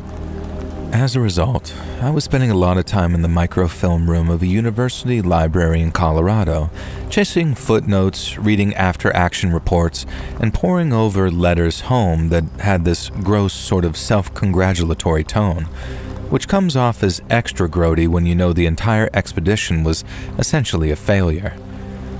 But while doing my research, I noticed 3 separate instances that referenced a nameless brevet captain from the 7th Cavalry. He was a company commander, meaning he was in charge of about 100 officers and enlisted men. Yet in stark contrast with just about every other cavalry captain from that time, there were no biographies, no collected papers, not even an old photograph or painting of the man. It was an unusual problem to be faced with, but not an insurmountable one, as all I had to do was email a few archivists and have them do a little digging on my behalf. They're mostly volunteers, so it's not unusual for them to take up to a week to get back to you, but when they do, they're normally very friendly and very helpful folks. But on this occasion, and along with those claiming not to have anything in their archives, I received a bunch of very unusual replies. A couple very politely suggested I look elsewhere, but one guy up at the Wyoming Historical Society returned just a single line saying, "We don't keep files on that man." And I remember sitting there at my computer thinking, what the hell's going on here? Because talk about a wall of silence, you know? But I dig. So to people like me, it was less of a wall of silence and more like a patch of soft soil that I could sink my shovel into. Now I know I should have just left it alone and that I should have taken the goddamn hint that I had the chance, but instead, curiosity got the better of me and I kept on digging. I thought I was blazing a brand new trail, but I know now that it was one that many others had abandoned before me. Now, with what little information I had at hand, I started piecing together a rough biography of a man that I'll only refer to as the Captain. Now, I knew he served on the plains in the mid-1860s as one of those mid-level officers who was only remarkable because something went wrong. Accounts were fragmented and often secondhand, but those that did survive described a series of actions against Cheyenne bands that winter. One report appeared to have been written by a junior lieutenant many years later, but it was one that, to my surprise, had never been officially filed. It claimed that following a night mission to reinforce a beleaguered group of infantry, the captain and his men came across a Cheyenne encampment at dawn. The captain ordered his men to surround it, but found no men of fighting age, only old men, women, and children. And since there were no braves, they were needed elsewhere, and the captain's men believed that they just simply move on to meet their objective. But not only did the captain order his men to bind the natives' hands and feet and then keep them prisoner in their own teepees, he ordered those same teepees set alight, and despite the objections of his own men, as stated in the junior officer's report. Another fragment record in the 1910s, this one taken from an interview with a former cavalry scout, mentioned another incident in which Cheyenne infants were taken from their mothers. The captain ordered his men to take the tiny children by the legs and smash them against rocks as a thrifty method of execution. This time, his men didn't dare object, as those that had experienced a series of rather unfortunate accidents in the fights that followed. The language he used was detached, but to me, its meaning was clear. The captain, possibly in collusion with a loyal few, murdered his own soldiers while disguising them as battlefield casualties. Yet while I knew such a scandal-rich subject would make for a thrilling piece of writing, the detail I felt tied the whole story together was this. After destroying yet another Cheyenne encampment, this one following a hard-fought gun battle against a group of braves, a dying medicine man was said to have cursed the captain in his final breaths. The exact words were never written down.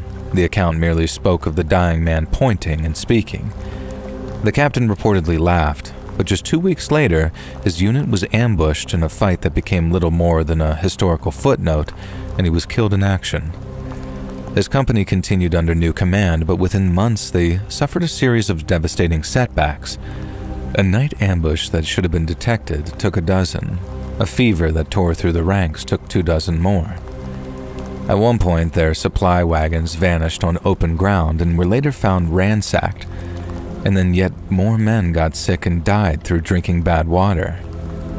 And by the following summer, what was left of the captain's company rode with Custer at Little Bighorn and died with him on the ridges above the plains. And yet it appeared the curse didn't stop there. The captain's bereaved family also suffered terrible misfortunes. A ranch in Nebraska was sold at a loss. 2 brothers were robbed and shot by road agents outside of Omaha, and a cousin apparently disappeared after a mining claim went sour. That last thing could have been the guy skipping out on a debt by changing his identity, but as the paper trail ran thin, it left me wondering if he hadn't befallen a fate of a darker variety. Yet even so, none of this is particularly remarkable in the history of the Indian Wars. Atrocities happened, the officers who ordered them sometimes died young, and sometimes their men met hard ends. And the same could be said for the captain's family, for as Hawthorne himself said, families are always rising and falling in America. But since the fog of war around this particular man was thicker than most, I found myself determined to share this story with the world. Now, once I had all my research together and I planned on how I was going to structure the piece, I got to work on it from my home office. The first section dealt with the burning of the village, and with it being such a terrible and weighty topic, I wrote with care and stuck to my sources, mentioning only the ropes, the fire, and the sound of screaming Cheyenne women and children. I pretty much ran on just coffee, and after taking a break to grab a cup, I began to detect the smell of burning coming from downstairs. I ran back down to find smoke pouring up from a counter. The toaster had shorted, with the plastic casing having melted onto the countertop. I called an electrician, who later traced it to frayed wiring behind the outlet, and he said it wasn't uncommon in old places like mine, so I cleaned up, opened the windows, and went back to my desk. because what else could it have been other than just some coincidence? And then 2 days later, I reached the part about the infants. Just like the TP massacre, I kept the language spare, with no tasteless embellishment whatsoever.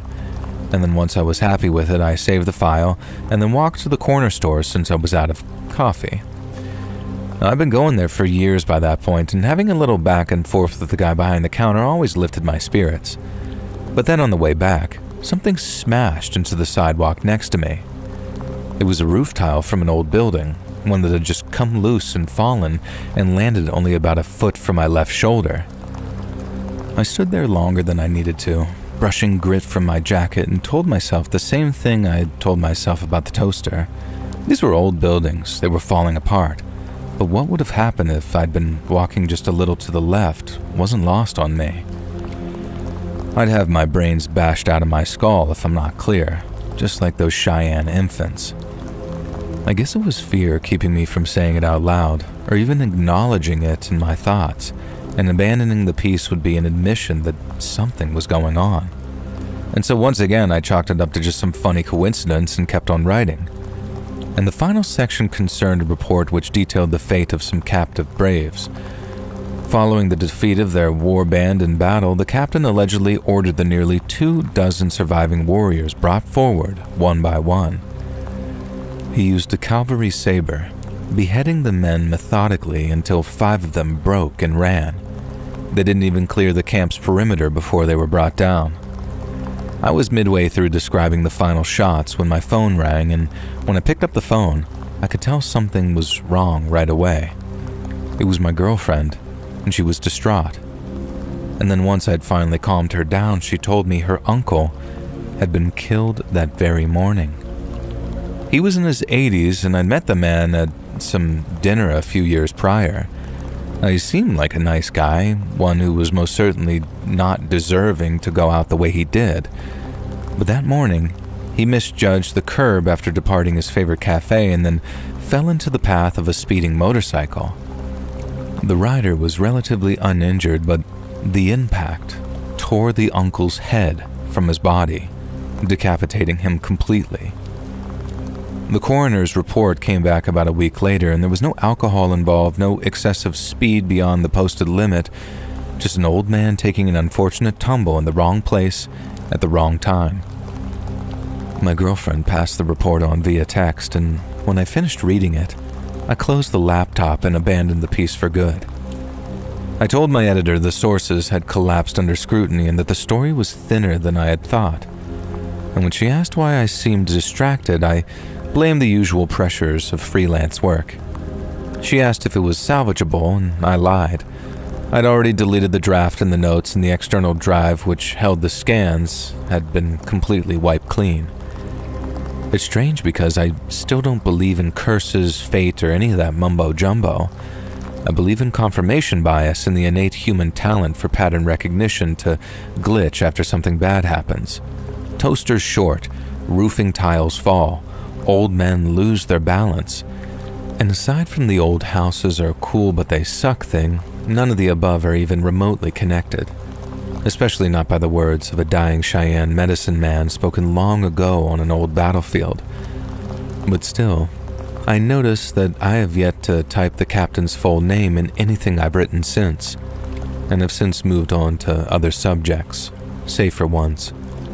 The gap in the record remains, and if someone else wants to try and fill it, they're more than welcome to. But if you're listening to this and you're thinking about doing some research of your own, then don't say I didn't warn you.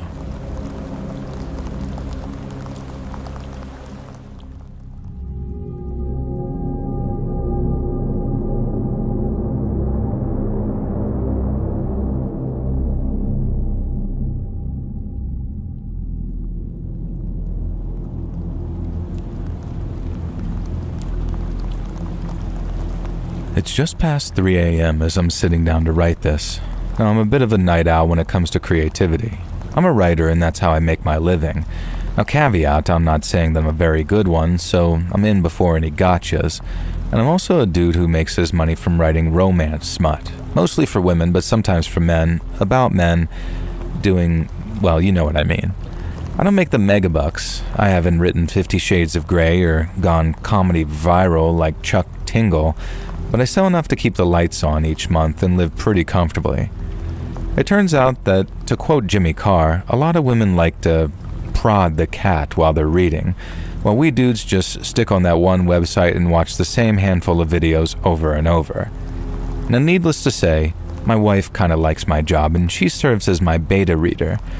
When I started out, I really thought nothing would come of it, just a drop in the pool of the ocean that is internet smut and a bit of spending money to waste on my hobby of collecting old baseball cards. And then one of my self-published books took off, and my wife, who is also my agent, was fielding calls from imprints at all the big five. I won't name the book or the publisher or my pseudonym, but I signed a 3-book deal on the spot that gave me enough money to do what I'd always promised that I'd do if I got rich and famous. And that promise was to allow my wife to follow her dreams and buy a small organic farm ranch that she could build up as a business. My wife, Lorelei, had grown up as a farm girl.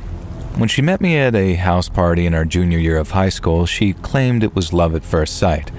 We got together that very night and have been together ever since.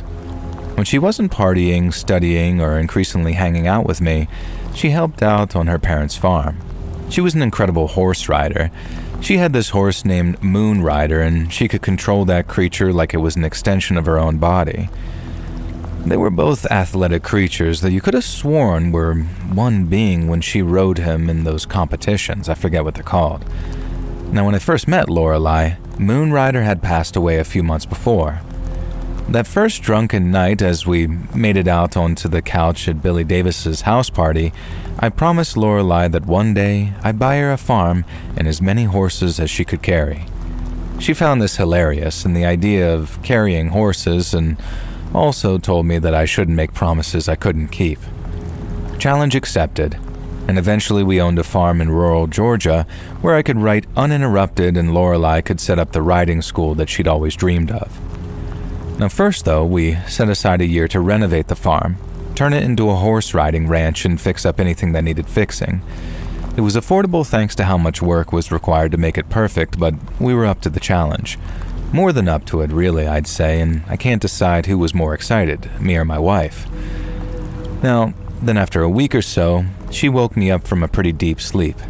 It took me a moment to get my bearings. At first, I was still convinced that I was in our old apartment back in Maine. Lorelei asked me if I could hear that. I strained, sleep still kind of blocking my ears, but I couldn't hear anything. Just an owl or something, or another bird swooping in for some kill. Lorelei said that was strange because as soon as she'd woken me up, the sound had stopped. I asked her what she heard, and at first she was kind of shy, and then she admitted it. She'd heard the sound of numerous distressed horses coming from the barn.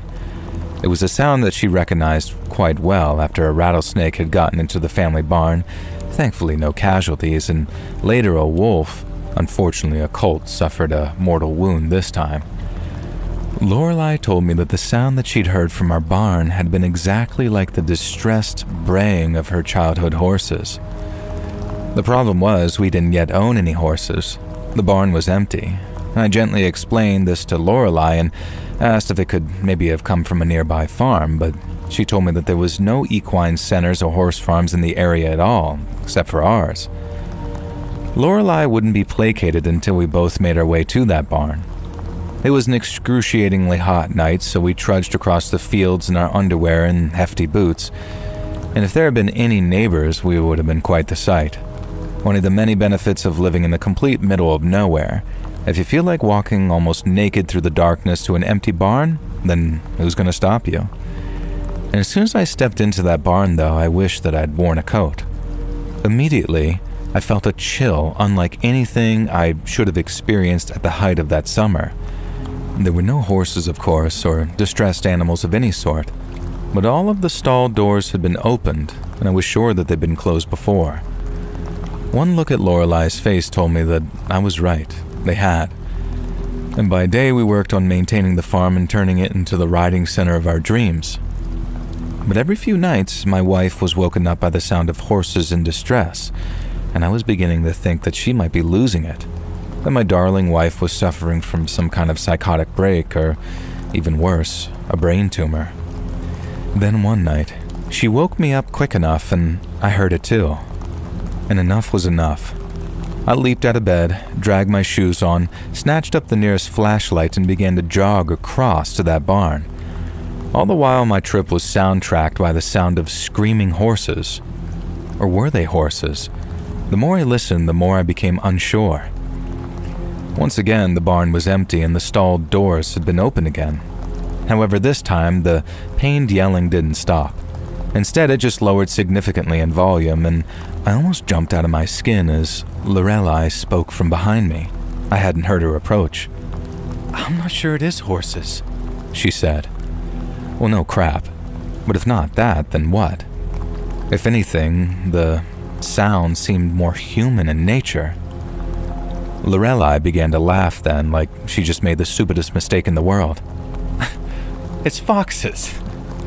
It's foxes, well, doing it. Having a bit of love, you know? I forgot this is how they sound." Now, I asked her if they really sounded like people screaming in agony, and she confirmed that yes, they did. And then she whispered something in my ear and led me back to the house, more relaxed than I'd seen her in weeks. Which was good for me because, well, we didn't make those scary sounds that foxes do. We certainly had the same kind of fun as them that night. The next day we were in town buying supplies, and I kind of befriended this guy named Earl, the owner of the general store, so we shot the breeze while Lorelei and a couple of other women that she managed to chat with were doing grocery shopping. I mentioned to Earl about the foxes, and hot damn, they were loud, and that I wasn't used to anything like that in the city, just the traffic and the trains and the occasional gunshot. Now, Earl gave me a kind of weird look and told me that there weren't any foxes in the area. I told him that there had to be because we'd heard them, but Earl swore blind that around 10 years ago, about a decade or so, all the local farmers got so sick of how aggressive the foxes had gotten, especially after one of them had bit a little kid and he got sick with rabies or something, and so the farmers banded together and called every fox in the area. And there hasn't been a single fox to get into the livestock or the chicken coops in that area since. I told Earl that this had to be impossible because we'd heard them. And Earl got this sort of grave look on his face and told me that the next time we heard the sound, we should bury our heads under the pillow and just sleep until the morning. Now, for a while, we took old Earl's advice until eventually Lorelei became determined to tear down the barn itself and have a fresh, insulated new metal one installed. Lorelei and I were inside having afternoon coffee when the foreman directing the demolition came knocking on our front door, and he was doing it pretty insistently. They'd found something, and we had to come see it. I was alarmed to see a couple of police cars outside the barn when we got there, but not as alarmed when I stepped inside. One of the officers has put his hand on my arm and told me that this might be difficult. A female officer had tried to hold my wife back entirely, but she shoved her way past. Where they'd been excavating the groundwork for the barn, a sinkhole had opened, and it wasn't just some natural sinkhole. It turned out to be a mass grave. Skeletons, clearly many, many years old, which selfishly led to my first thought being that this put us in the clear of any guilt. As soon as I saw the skeletons, I heard the shrieking. Pained sound burst forth from the ground. The sound that we'd somehow convinced ourselves were foxes. From the look on Lorelei's face, she could hear it too, but none of the cops could. To cut a long story short, the bodies belonged to 70 slaves who had been owned by the ranch owner before the Civil War. Rather than give his slaves up, he'd buried them alive in that barn, forcing them into the pit to their deaths. The coroner could tell this because she was able to tell that the corpses had been drowned in literal mud and dirt. The slaves were almost impossible to identify, and those who could be identified had no living family, but they were at least given a proper burial on a patch of government land. Only myself, Lorelei, Earl, and a couple of the cops attended that funeral, and you might think it's macabre in the way that we stayed on the farm, built a new barn over the old one, and continued with our plan of converting it into a riding school for kids and teenagers. Whatever had gone on at this farm was cursed beyond belief, obviously. Evil, some might say. So we could have just abandoned it, or we could have turned it into something positive where joy and happiness and education could be found. We never heard the sound in that night again, and I'm not surprised. Maybe it really was foxes who'd returned to the area drawn by the scent of those bodies. Maybe it was something else. But regardless, I think those slaves would have liked the idea of their final resting place being turned into a place of tuition, learning, and safety, teaching children to become one with nature.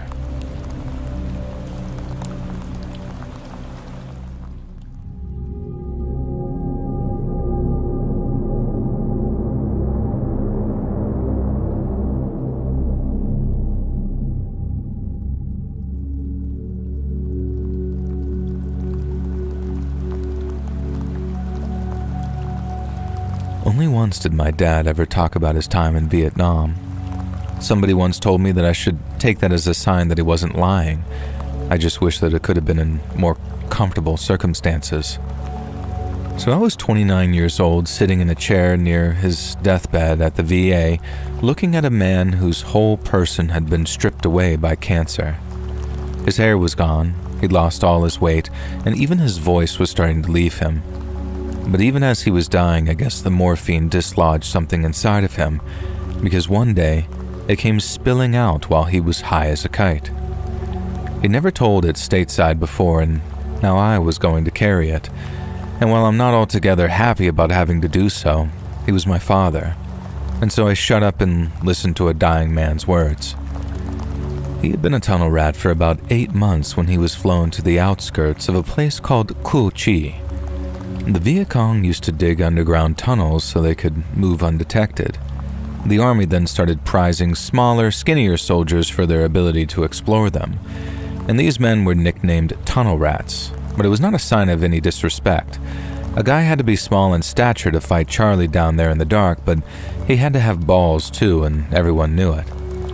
And so when the regular infantry found a tunnel network, they called in the rats, and when they got there, they were like rock stars. They wore army green, but not one of them wore a regular uniform or a flak jacket or anything. Speed and silence were their friends, and they took all kinds of customized pistols and knives in with them too. Anything that made it easier to fight lying on your front or while crouching in pitch-black chambers, the rats brought it with them. Dad said he brought a sort of trench knife, a blade and knuckle duster combo that couldn't fall out of his hand, and made it easier to grip the earth in front when the crap hit the fan and he needed to move fast. In his other hand, Dad carried a .45 with a little pen light taped to the side, with just one spare magazine taped to his arm, meaning if things really went down, he had to make every one of those shots count. That morning, Dad and another of the rats were sent to help out some infantry unit whose point man found a ventilation shaft half hidden under a fallen tree. No tripwires, no stakes, just this draft of cool air rising up from the jungle floor. Dad went in first with the .45 of his and then down into a shaft which dropped 15 feet into a main corridor no wider than his shoulders. He said the moment he got down there, he could tell something was off. The usual smells of damp clay and human crap hit him, but underneath, the unmistakable smell of old blood. He moved forward on his elbows and knees, but not on all fours, as he explained, but right down in his belly, and that's how narrow these Viet Cong tunnels were. He crawled through the first few chambers and found nothing but sacks of rice and some medical supplies, but in like the 4th or 5th or so, he found a bunch of intel documents sealed up in plastic bags so they wouldn't go moldy down there. Now, it made for a great find, but Dad said he felt in no mood to celebrate, as the VC would never leave such an intelligence haul unguarded, leaving Dad asking himself, where the hell is everybody?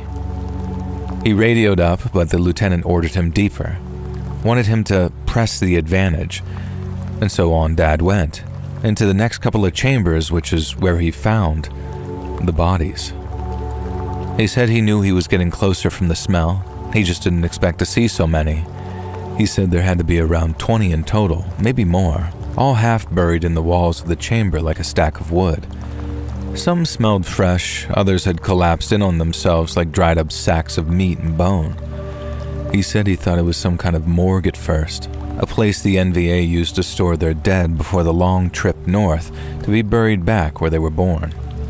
But Dad said that he saw no signs of bullet or shrapnel wounds and that instead, he saw what looked like teeth marks.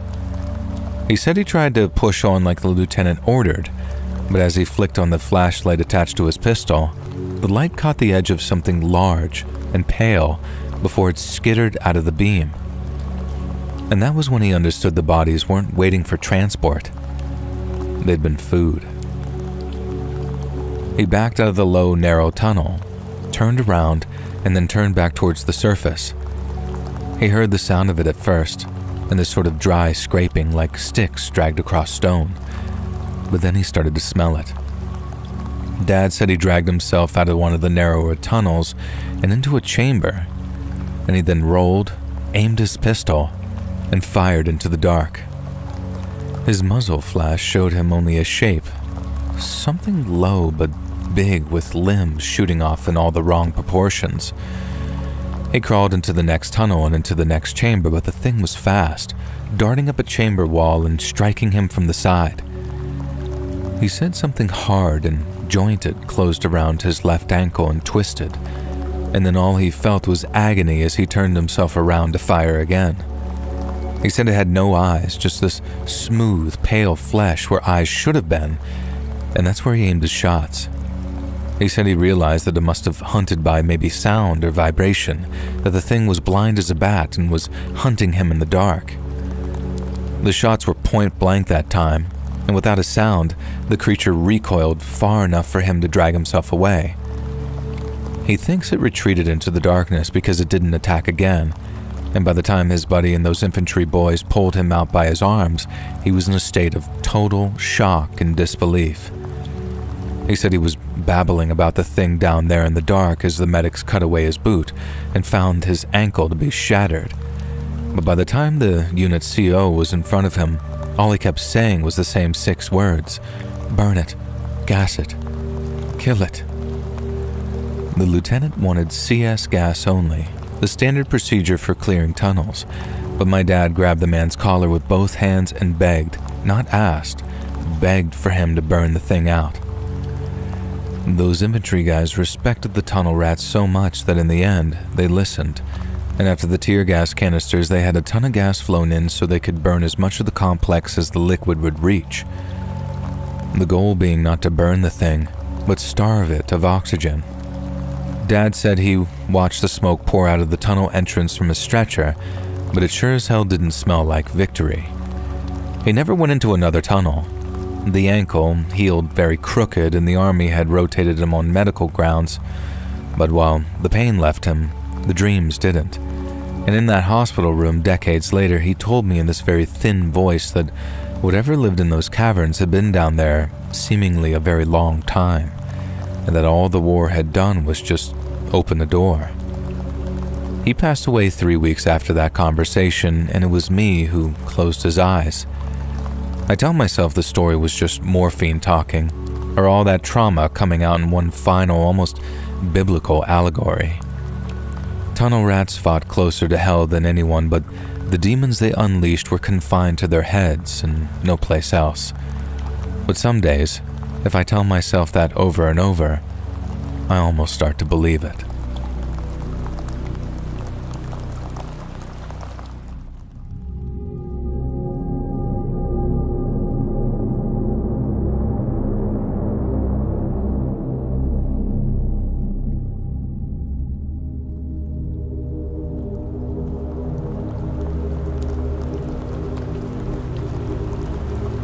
I'm going to share a story with you that my grandfather shared with me that he heard from his grandpa. Now, it's a really old folklore tale, and I'm not going to tell you where it's from. We're very quiet folk, and a lot of our legends still persist quietly to this day, so we don't want any of those ghost hunter weirdo IRL streamers storming the place or anything like that. All I'll say as my great-great-grandpa, like the rest of the family, grew up in a certain little holler that was as run down as it was dirt poor. It was hard living. The kids went to school until they were about 12, and even then some of them worked from a younger age. They were dirt farmers and herbal medicine women and superstitious folks who believed in the old ways. If you were an outsider and you sneered at the idea of a particular haint that prowled the woods, then folks would give you the evil eye and cross themselves when they saw you. You either believed in every persisting legend from that holler, or you were gonna get your ass tanned or your skin flayed off or your eyes plucked out by one of a brood of teenage goat demons that prowled the nearby black woods. I'm only joking around, but the point that I want to tell you is obvious nonsense, but I was raised to be afeared of these beasts. And so while I'm a college-educated 20-something who's long since moved away from that holler, there's a part of me that I don't want to risk being dragged back there, physically or spiritually, by telling you that it was all nonsense. Plus, myself, like everyone who lived in the holler, has seen something I can't explain. So, I don't want to say these beasties and ghoulies ain't real, because there are many, many ungodly things on God's green earth. One legend of the holler that kinda died off is the one that I want to share with you today. It gets mentioned every now and then, but only in passing, and only when the younger folks ask the old uns to tell of it. I used to love hearing of this one, morbid little so-and-so that I am. Great-great-grandpa was called Bill, and at 15, he'd long since finished his education and was working an inevitable job, an assistant to the graveyard keeper. The graveyard keeper was an old, molted man who some say was over 100 years old and could still dig a trench for an old, moldy corpse if the situation called for it. Eventually, he got too old to dig more than a few feet through, so he reluctantly hired my great-great-G-Pa, Bill, and Bill's job was to maintain the small, eerie cemetery, which isn't much more enjoyable a place today.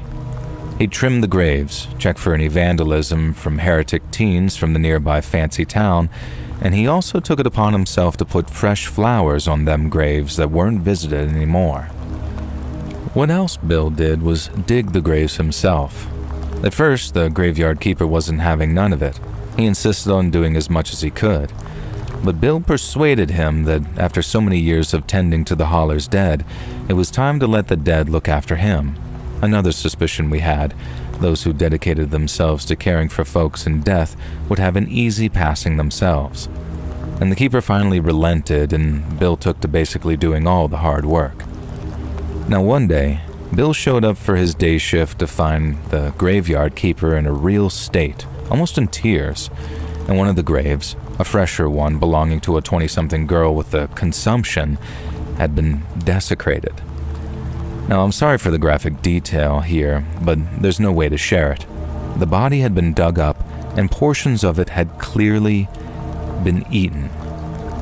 The culprit had left behind bones, although not all of them, but had stripped the corpse clean of its rotting, bloated flesh.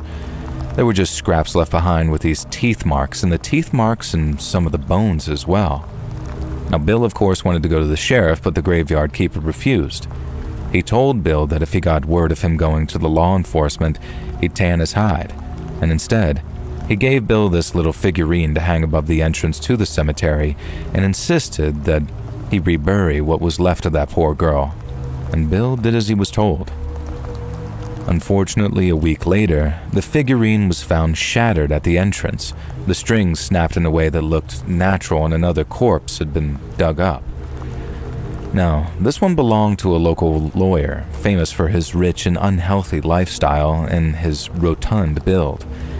He was one of the few folks in the holler who had money, and he wasn't much liked due to that and his miserly ways, but we'd still all mourned him when he'd passed on 2 weeks prior. Now, though, he'd been dug up, and once again, his body looked like it had been almost totally eaten. The graveyard keeper stormed over with an entire box of those figurines and insisted that Bill hang them all around the cemetery because clearly it had gotten in through a hole in the fence. Bill asked what it was, and the graveyard keeper told Bill the legend that was passed down through my whole family, ending with me. I haven't shared it with my kids yet. They really don't know about my life in the holler, and I'm considering keeping it that way. So in the mountains near the holler lived a clan of creatures, we'll say. The graveyard keeper called them trolls, but said that they weren't really that.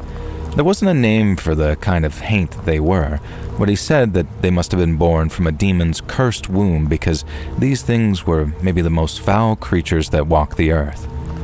Again, I apologize, there's no way for me to explain the next part without being extremely unpleasant and crude.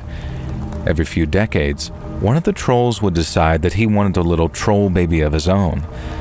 Now, there was a whole ritual that he had to go through to achieve this. The first involved preparing the offering. And to do that, the troll would break into a cemetery and exhume a fresh corpse. In this case, fresh could mean anything to 3 months old, as long as it was roughly usable and had edible organs. Then the troll would engage in carnal activities with the corpse. I can't say further. Now, this would be bad enough, but this was just the preparation. After having his way with the corpse, the troll would then eat as much of the flesh as he could, and this included the abdominal area for both men and women. It really didn't matter. The troll would also, for some reason, make a point of eating or at least taking the deceased's skull. And this still ain't even the worst part. A few days after his satiation and his meal, the troll would give birth by puking up a stillborn, deformed troll baby that had somehow been formed in the beast's stomach. But of course, a stillborn baby isn't enough to placate a troll who's looking for an offspring. And so after the troll had raided the graveyard keeper knew that there was more to come. The troll would pick a bride from the village and present her with the corpses of the stillborn trolls. Nobody knew exactly why they did this, but the graveyard keeper suspected it was to prove that he was fertile. Now, my great-grandfather Bill was horrified at all of this, but he knew better than to disbelieve any of the horrific legends from that area. Instead, he asked the graveyard keeper if the troll would be back. The graveyard keeper thought on this for some time and said that usually, the troll had his way with 3 or 4 corpses, but there weren't any other fresh bodies for him to have his way with. And whatever foul, demoniac deeds that these troll creatures committed, they'd never be known to kill another human at least. Bill asked about the figures and why they were supposed to keep the trolls away. Now, the graveyard keeper said that it was his own father who had told him that the troll couldn't tell the difference between a real person and a figurine of a person, and he wouldn't engage in his activities under the gaze of those figurines. But clearly his daddy got that wrong because those little clay figures didn't do squat to keep that troll away. Next, Bill asked if the graveyard keeper knew who the troll might target as his beau. Now here, the graveyard keeper got all quiet and said that he was tired and done talking for the day and to come back tomorrow. Bill did as he was told, but racked his brains trying to work out who the troll might visit. If these trolls had never killed a human, it stood to reason that they wouldn't risk taking a bride unwillingly. Would it be a woman? Or did gender matter to these trolls? The male trolls were the ones who seemed to give birth. And that's when Bill remembered the Beans, who lived just outside the holler in a shack that would make the holler's houses look like mansions. Some folks said that they were related to Sawney Bean, the Scottish cannibal, but who knew? The Bean parents were grizzled old folk who spoke some kind of American English that nobody could barely understand. And they had an ancient grandma living in their attic, so legend went, and they had a 10-year-old son and a 21-year-old daughter named Eleanor. And the son was normal, but Eleanor was, well, these days, you'd call her physically deformed, I suppose. And from the way my grandpa described her to me, based on how great-grandpa Bill described it to him, it sounded like she had giantism that affected one side of her face. Either that or some kind of tumor. She had this huge beet red growth that covered the entire half of her face, sealing her mouth shut and just about allowing her right eye to peek out of the flesh. She never went to any doctor, as far as I know, and folks had always whispered that the Bean family dealt with things that no mortal man should deal with. So it came as no surprise to Bill when, a few months later, Eleanor came into town to grab the usual provisions for her family, and she was showing as being in the family way. Of course, this sparked all kinds of rumors. Some bad boy from the local town had taken her innocence. The Bean patriarch had gone a bit too far with the love he showed her.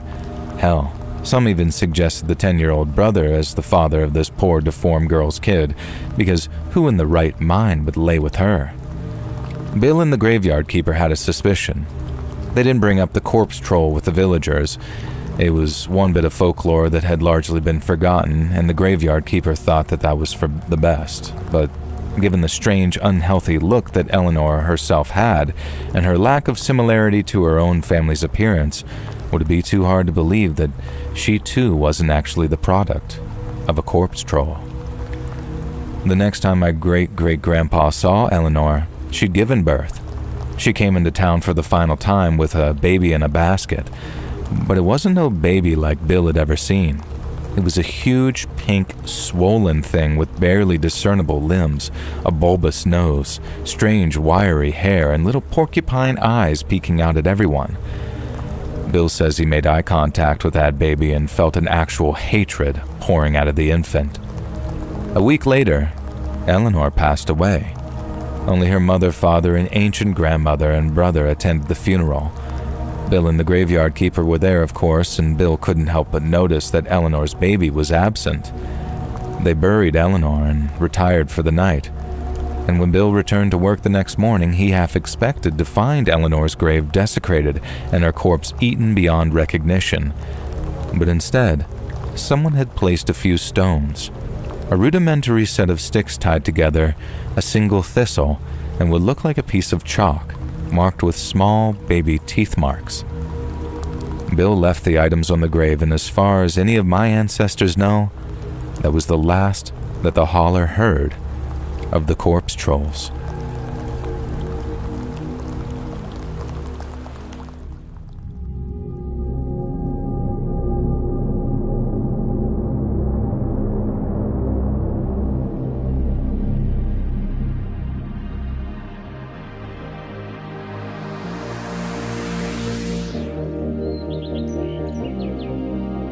Hey friends, thanks for listening.